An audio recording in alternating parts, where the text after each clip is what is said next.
Hey, it's Michael. If you've been on a Zoom with me lately, you'll notice that you have my full attention. It's because I'm not taking notes. Instead, I rely on Fellow, an AI meeting assistant, to take notes for me, along with tracking action items and decisions, handling recordings, transcripts, and summaries all in one secure platform. It's kind of like magic. Built with security and privacy at its core, Fellow is the only AI meeting assistant that thousands of leaders and organizations trust to capture meeting notes and recordings while keeping your data safe. They're so confident that you'll love it, they're offering an insane deal to you all, Between Two COOs listeners. 90 days of unlimited AI-powered note-taking and recording completely free.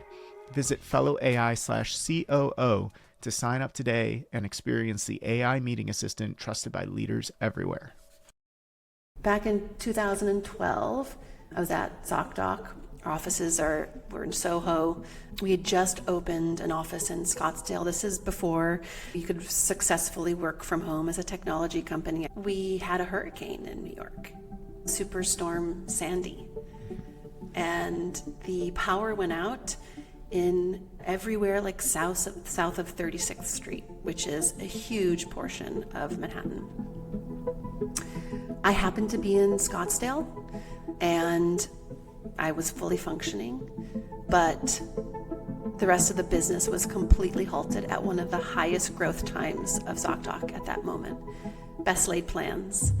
I think the job at that point was, can we account for everyone? Is everyone safe? Hello and welcome to Between Two COOs. I'm your host, Michael Koenig, and joining me today is Anna Elwood, the Chief Operating Officer at Cascade, the strategy and execution platform used by thousands of teams to turn plans into results. Anna spent her career scaling high-growth companies and building the operational muscle that kept them running at speed, like Zocdoc, which she helped grow into a unicorn, and Knotel, where she managed operations across continents during a hyper-growth sprint. Now at Cascade, she's driving everything from hybrid work across New York and Sydney to tightening the feedback loop between product and customers to boosting adoption, retention, and performance. You get it. Anna's an operator who not only lives the chaos of growth, but knows how to bring order to it without killing momentum. You're going to want to take notes on this one. Anna, welcome. Thanks so much for being here. Thank you. I thought you were going to tell me that I wanted to take notes on this, but I think you're telling the audience to take notes. Yeah, and that would have been weird, right? Anna, I want you to take notes on everything you say, and then we'll quiz you again. I do take a lot of notes, so it wouldn't be out of the ordinary. We're all starting to not take notes anymore in meetings because we've all got just incredible voice assistants, and that's a nod to my sponsor, Fellow, who I absolutely love. I didn't mean to do that, but you just perfect. kind of opened up the door to notes. Well, first off, Anna, who are you, and how'd you end up where you are? Wow, what a big start with a big question. I think you captured some of the pieces pretty accurately. I have been a generalist and have touched a lot of different parts of businesses across a lot of different industries. But maybe the more interesting stuff is that I'm a mother of an 11-year-old.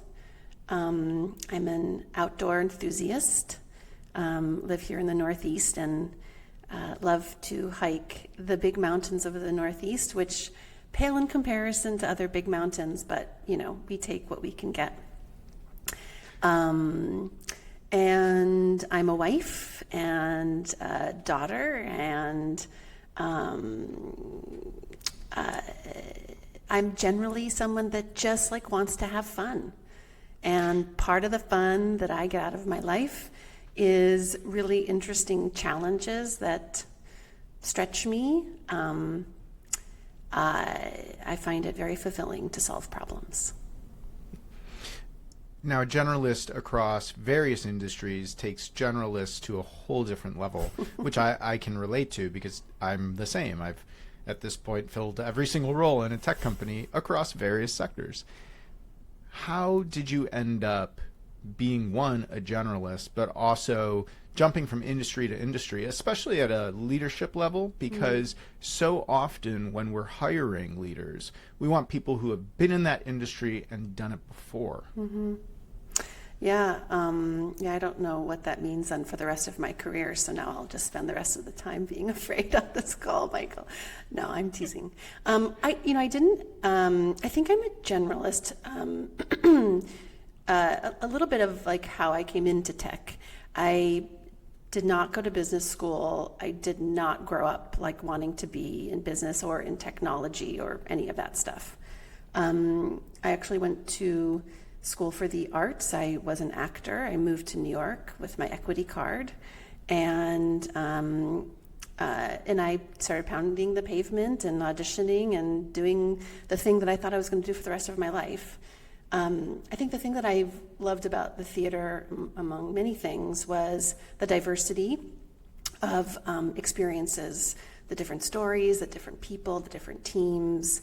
And it requires a good amount of developing relationships very quickly, learning new topics, going deep depending on like what the play is about, on things specific to that story. And I soon realized that I also am a type A, and found it very unfulfilling to put my heart and soul into something and not have any control over the outcomes.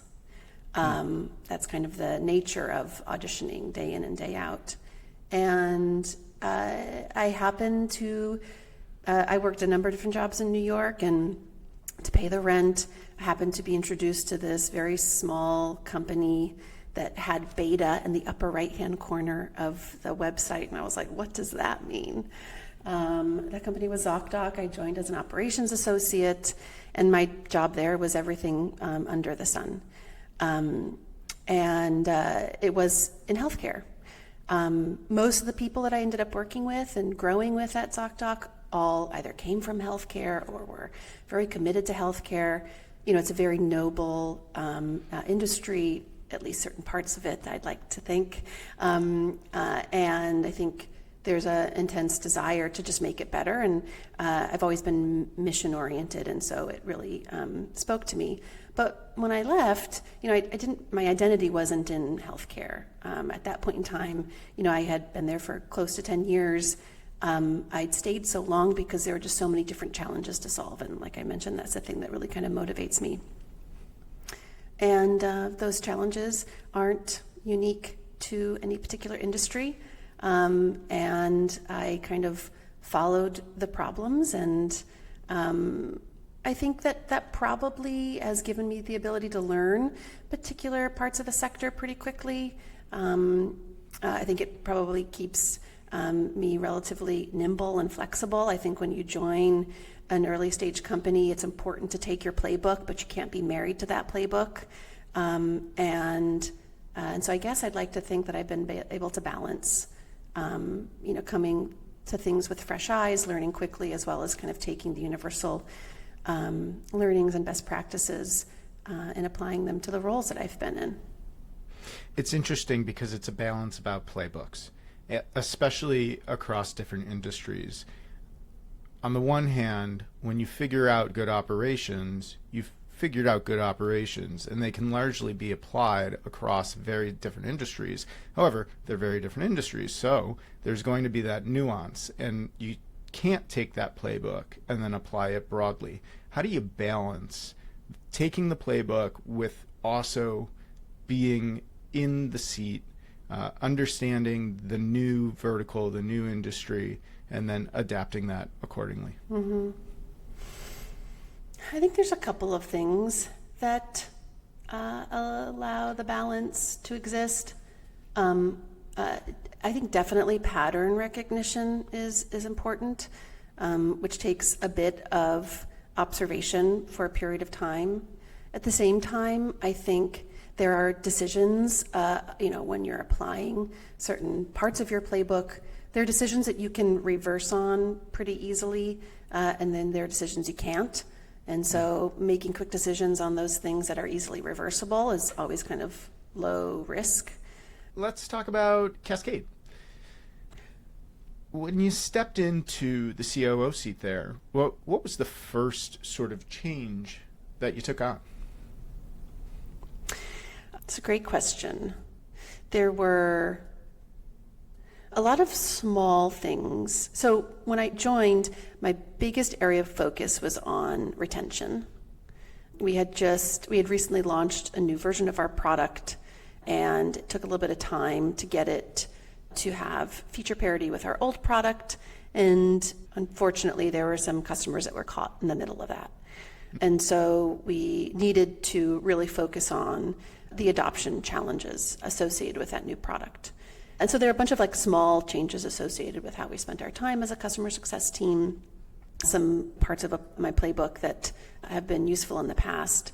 But I think one of the things that we were really challenged with, and I would say within 3 to 4 months, we made a pretty drastic change on it, was our working rhythms and as an entire company, and the fact that we were all remote, scattered across the globe.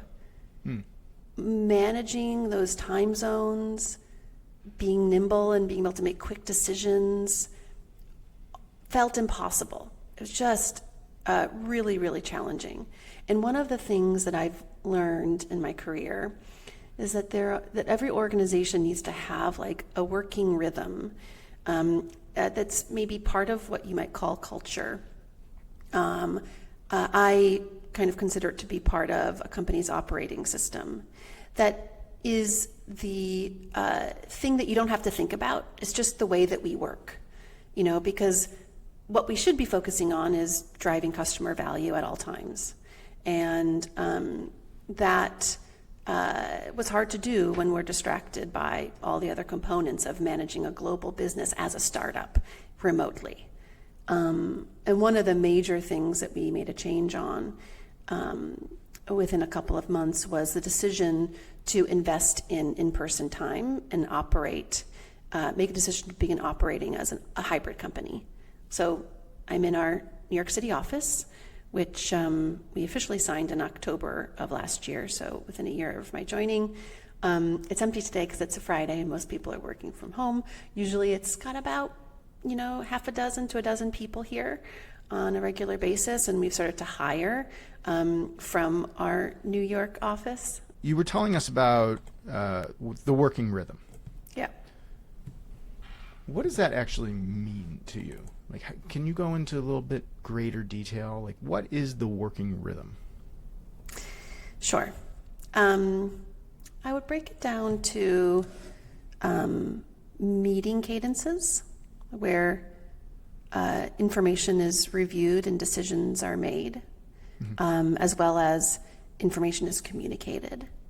I would break it down to communication practices as an organization, where you talk about things. This is like probably more related to the digital office, Slack versus email, Slack practices. And so for Cascade, when I joined, there was no weekly leadership meeting. We weren't looking at business KPIs. And in many respects, we weren't, the way that I would call it, eating your own dog food. All of the things that we know are critical about strategic maturity, because I think a lot of leadership changes in the organization and moving quickly, we weren't abiding by them ourselves. And so setting those practices that end up creating a bit of a governance model where there's accountability that can be put based off of certain projects or initiatives or deliverables that are necessary. And if you don't have those meeting rhythms where that information is reviewed or things are discussed, it's hard to keep people accountable.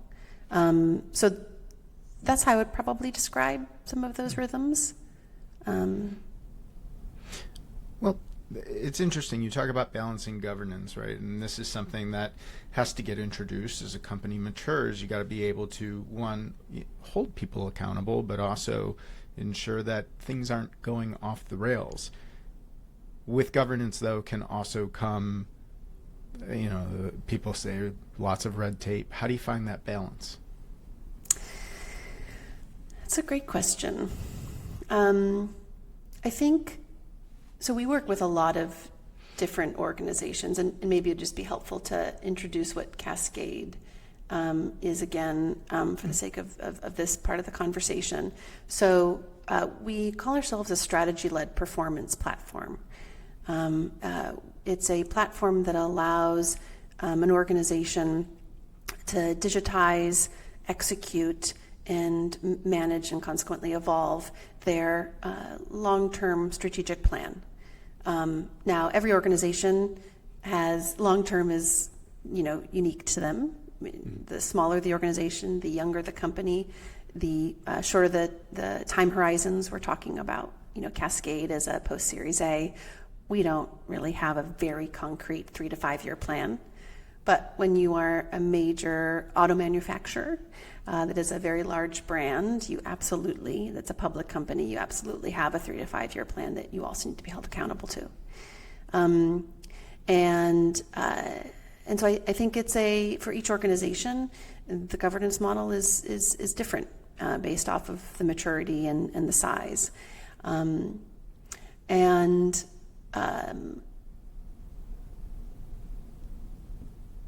I think there's a constant evaluation about whether or not there is excessive process, excessive red tape. I think it's hard for a large organization to be able to self-reflect and understand if things can go faster and if things are necessary. But for much smaller organizations, I think that's like probably a constant, and ideally a constant question. When we talk about strategic maturity, when we reflect on our customers, we look at kind of 5 pillars. Speed is one of them. These are the pillars that we look to kind of assess where a company is. It's kind of the pillars that we use to reflect and provide guidance to these organizations. And so the 5 pillars are visibility. A strategically mature organization has high visibility across the organization. Alignment.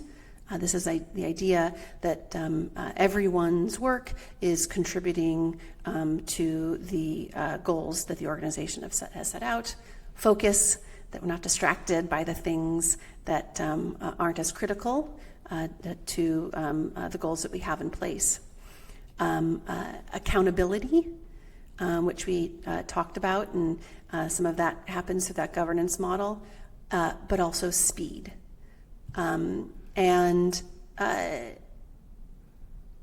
If things are going slowly, if the objectives, initiatives aren't being met, I think that in the course of, the governance model, or in this particular instance, what we would recommend, a constant kind of like strategic review. I think those are critical discussions that an executive team needs to make, and decisions that they need to make to ideally better calibrate on what's really necessary to achieve the goals and what's just getting in the way. Very interesting. And strategy-led performance platform, which I love, by the way, there is a play between strategy and tactics. Strategy being the big overall picture, how you're going to get to where you need to get to, and then the tactics are, what actually you need to do to get there. How do you and Cascade balance the two, from setting strategy to being that strategy-led performance platform? Where does the performance part come in? The performance part is the execution, and I think very frequently when organizations think about strategy, it's a vision and a plan that is set and sometimes just sits on a shelf and is never referred to until the board meeting or until the end of that, let's say, fiscal year, and we kind of reflect. The performance happens in the execution. And, there are some critical elements that make up an executable plan. One of those being having a broad objective, like what we want to achieve, and as you suggest, then the specific tactics we have to take to make that thing happen, or the key results if you're working in OKRs, or those things that you can measure, KPIs, projects, actions. And so our platform captures all of those things, and every organization kind of has a unique way of how they organize their strategic plan, and we're flexible in whatever methodology an organization's using. But the idea is that the C-suite should have a tool that they use that is their strategic command center. Ideally, the C-suite's not firefighting, depends on the size of the organization. If they are, they still have a responsibility to be thinking for the future and thinking about the external factors. But that C-suite, which is kind of this, what I like to refer to, this first team mentality. We manage functions, we're responsible for functions, but that first team is the peer group that is responsible for the ultimate success of the business. What do they look to make sure that we're achieving our overarching goals? Not just whether or not we sold the widgets we need to sell this week, not just whether or not we hit the gross margins for this particular month, but everything that we're set out to do in the next 3 to 5 years. Are we set up to succeed and achieve those things? That's what Cascade is. And the idea is that strategy should be at the center of what the C-suite's focused on. And that all the data around it, the business KPIs, the business as usual, should be able to integrate and be able to show them a full picture of what's happening. And that's ideally the way that we marry the vision and the strategy to just making it happen in the execution. Now we're talking about, there are two parts to this, right? The strategy, as you mentioned, is going to contribute to the success of the company, and the execution is how you get there. What if it's the wrong strategy? What if, it's not an execution? Say we have to, you need to raise your Series B of funding, and you lay out, here's how we're going to do that. And say your KPIs aren't quite hitting it. How do you then look at it and go, okay, is it a tactical problem why we're not hitting our KPIs? Or was the strategy to actually hit those KPIs just completely wrong? How do you evaluate that? I think it's the way that we evaluate almost any problem at first. It's data. What's actually happening? And I think a leadership team needs to first make sure that they're reserving the time to reflect on that data. They also need to make sure that data is there. And so when I refer to governance, and we refer to operating rhythms, I think one of the key meetings that any leadership team needs to be having, this is something that, again, we talk about eating our own dog food, that we have adopted in the last year and a half or so, is meeting on a monthly basis, meeting on a quarterly basis, and reviewing the progress in achieving the goals that we've set out that support the strategy. And as you suggest, there are things that aren't going to work, and there are risks that are going to be present.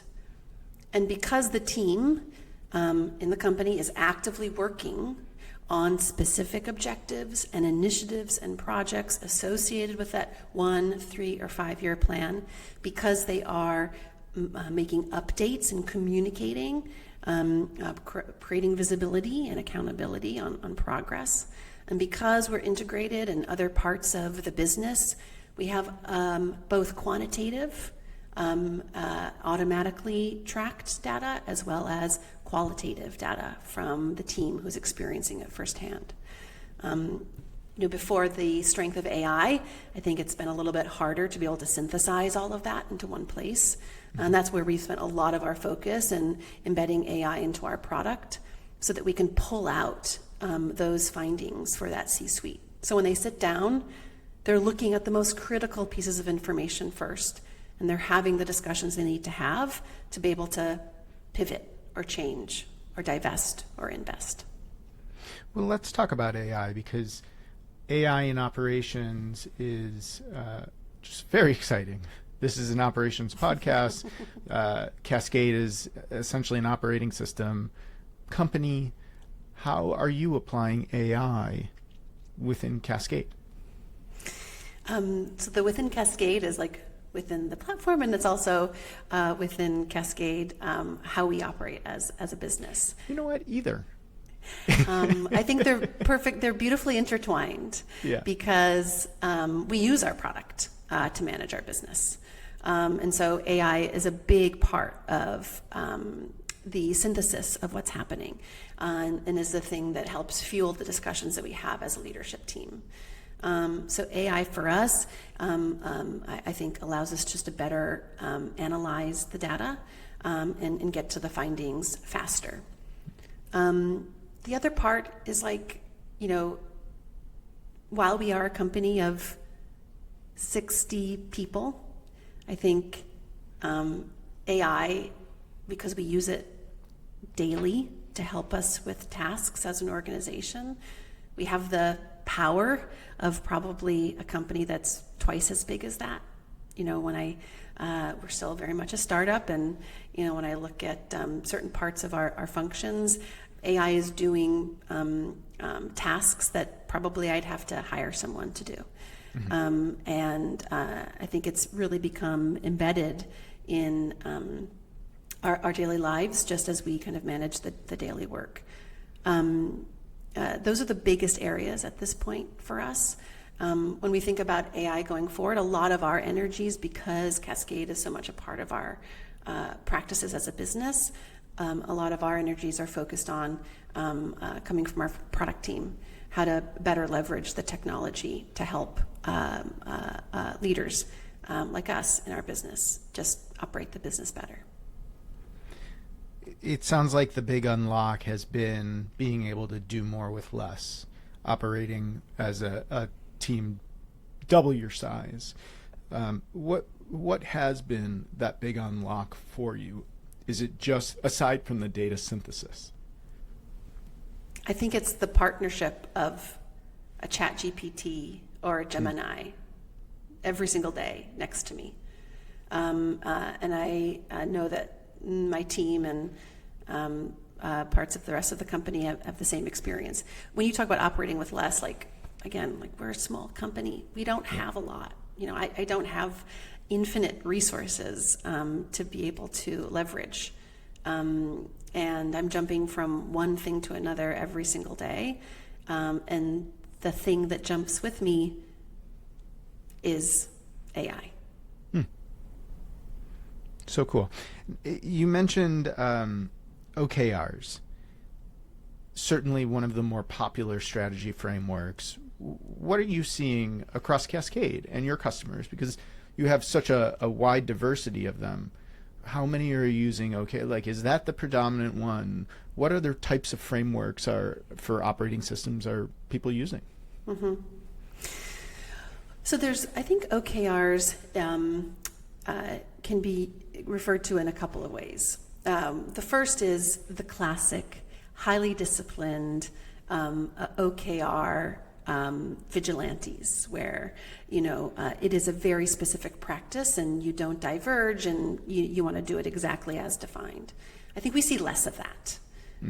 But because it became such a popular framework for such a long period of time, it absolutely has, I think, and there's a good reason for it. It makes a lot of sense. Objective with key results. It's essentially how I referred to elements of our strategy platform. It's infiltrated into a lot of how people talk and what they use. But what we have found is that many companies, if not all of them, have a bit of a unique model that they utilize, and they want flexibility in how their strategy plan is represented. They might start with the KPI versus the objective, And below that, they might have objectives and sub-objectives and key results and sub-measures. They might start with projects. It really varies with every organization. The way that we've developed our platform is to be able to meet them where they are. And a big focus of ours has been to be able to have a flexible platform that allows us to capture the unique ways that every organization works. Now, flexibility with a platform tends to create complexity. I know, for instance, Asana, you can use Asana 100 ways, and none of them are, I use it, but I never feel like I'm using it to its fullest extent. Whereas something that's much more deterministic, it's very intentional. You're using the software how the company, the developers envisioned. How do you balance the flexibility with that complexity? Yeah, it's like the red tape question. I think it's a constant evaluation. And I'll be honest, I think our platform can do a lot, and it probably does way more than a lot of people are actually leveraging. I think that the way that we view our solution is we are really focused on developing the most powerful platform that delivers exceptional value. But we also know, because strategy, execution, because this concept of strategy-led performance is something that every organization, and some of the biggest organizations you can imagine, struggle with. I'm always a little surprised at the maturity of some of these logos and brands that you and I know quite well. This isn't like a practice that many people learn in business school. They, learn FP&A, sales process is how you do sales is relatively, similar for every organization. But strategy-led performance or strategy execution isn't as much of a practice across an organization. And so, and there's behaviors that need to come with it. We talked about governance. We talked about the criticality of reviewing and discussing. And because we're talking about behavior change and potentially then cultural change, and we're talking about a platform, we believe very strongly that our solution is a combination of the thing that you log into every day, as well as our team that can offer you the best practices, that can help you leverage the full value of the platform unique to your organization and the way that you work. We have a pretty comprehensive and relatively quick implementation process. Every customer has a customer success manager. We also will consult with you in depth and help you evolve your plan as necessary. We'll have to talk about how do we scale that over the long term. But that's also, I think, to my earlier point, comparing this to the red tape question. A strong product organization is constantly evaluating the usability and user friendliness of the platform, and it's an evolution where we look to make things easier and faster over a period of time. And I would argue that every organization does the same thing. Let's talk about the ownership of the strategy and the execution pieces. I've seen in certain companies an operations team will run it.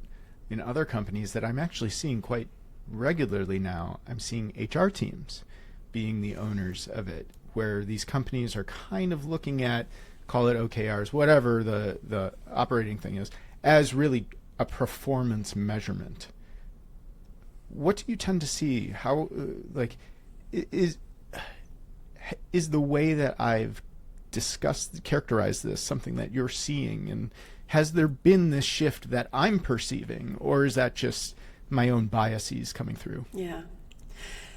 I think we see it in a lot of different places because I don't think people really understand where it lives and who owns it. We believe that strategy is everyone's business. It doesn't mean that everyone is the ultimate owner of it, obviously, but that it needs to be, we talk about these 5 pillars, visible and known, and how we focus and how we align needs to be centered around that. We've worked with a lot of organizations. There's a difference between ownership, and there's a difference between like who's actually involved in it on a very regular basis and making sure that there's the right level of focus and commitment to it. The ownership, in our experience, when we look across all the organizations that we've worked with, is that it needs to be the C-suite. And it needs to be ideally the CEO, maybe the CFO. Absolutely, we see chief strategy officers. However, I think one of the common pitfalls is a C-suite believing because we have a CSO, they own the strategy. But strategy is the responsibility of the C-suite. They're not executing the plan. They are not running the business necessarily. They're not accountable on a regular basis to particular KPIs, but what they ultimately are responsible for is the long-term success of that organization, and that's where strategy lives. So when we talk to our customers and when we coach them and give them guidance, I refer to this as maturity through modeling. When you're adopting strategy-led performance as a business, you don't first embed it over there in the HR team, because no one's going to focus on it. It's not going to be nurtured. It's not going to thrive. It first needs to start with the C-suite. And once that happens at the top level, it can then cascade as a practice down the rest of the organization. So that's what we found to be the best practice.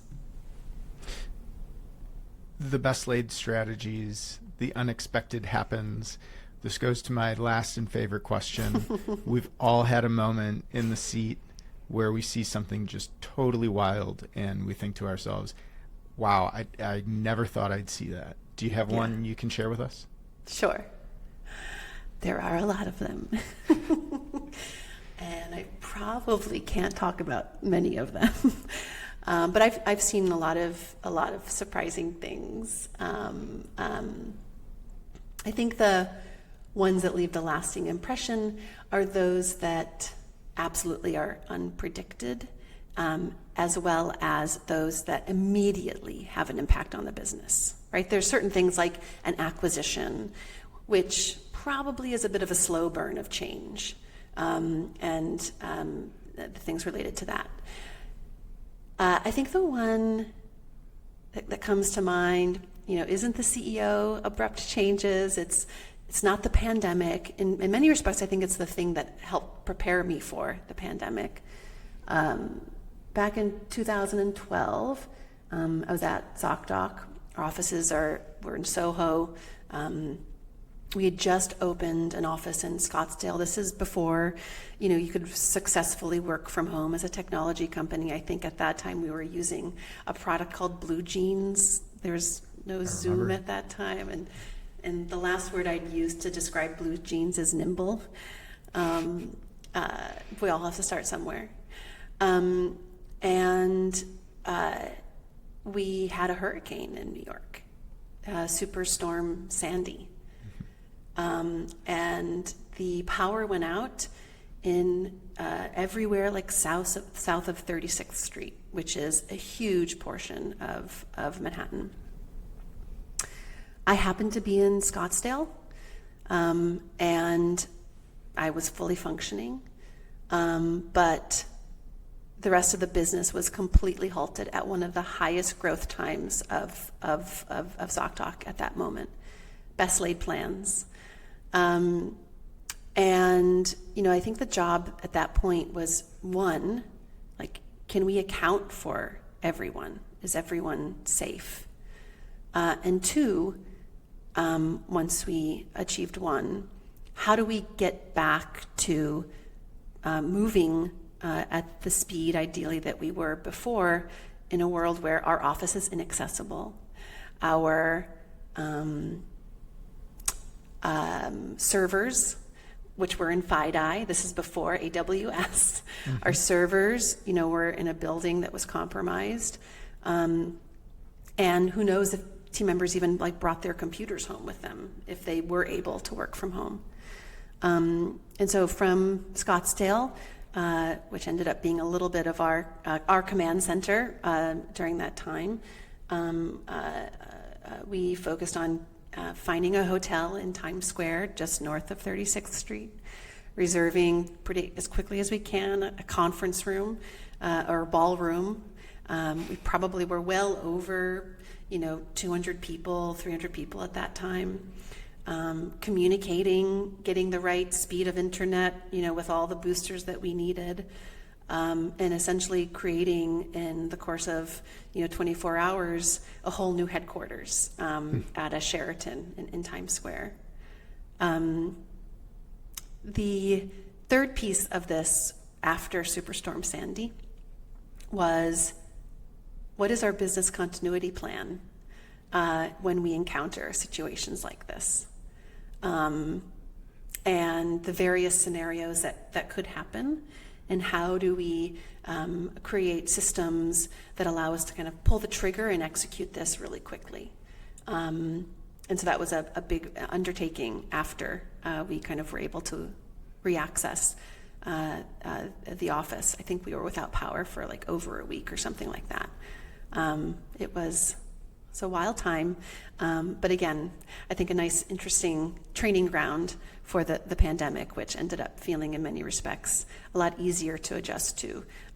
Frankly, the technology is just way better now than it was over 10 years ago. Right. No need to go and reserve a Sheraton ballroom and unseat that wedding that was planned, which is very interesting. I'm trying to imagine. You could have a very nice party celebrating wins at the Sheraton ballroom. That's true. Yeah. Well, that's truly wild.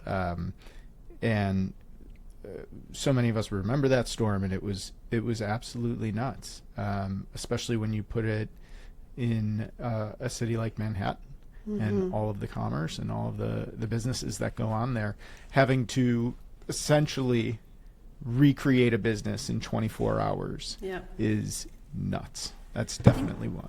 I think the other thing that is also critical to remember here is the product. It's like an online booking platform for patients to find doctors and book online.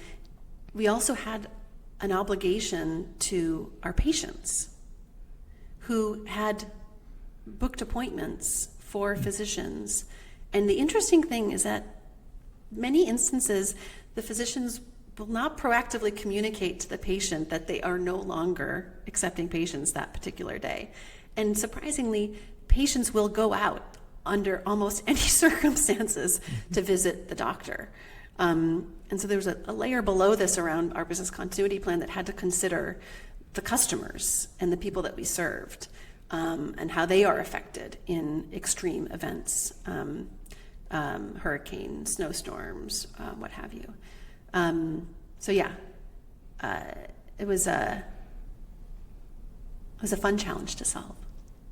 And the lesson here, it's never too early to visit your BCP, your business continuity plan, because you never know. Natural disasters are completely out of our control. Well, Anna, thanks so much for joining me. Where can people go to keep up with you and Cascade? Yeah.